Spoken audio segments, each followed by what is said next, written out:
Halo, salam sehat sahabat Gizar. Perkenalkan nama saya Satrio Bayu Pangestu. Saya perawat dari Rumah Sakit Ibu Anak Gizar. Nah, sekarang ini seperti yang kita ketahui bersama bahwasanya sedang marak-maraknya ya sakit batuk, pilek atau flu.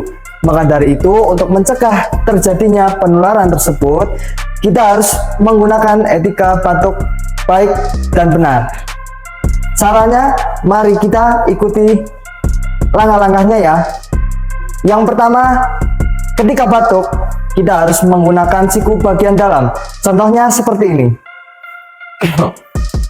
Yang kedua, memakai tisu.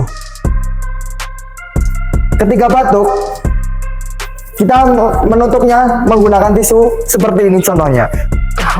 Lalu, tisunya kita buang ke tempat sampah.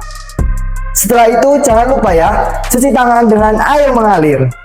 Dan yang terakhir, menggunakan masker. Menggunakan masker juga harus dengan benar ya, supaya tidak terjadi penularan selanjutnya.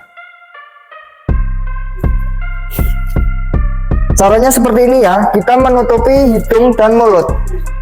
Sekian dari saya, sampai jumpa di konten selanjutnya.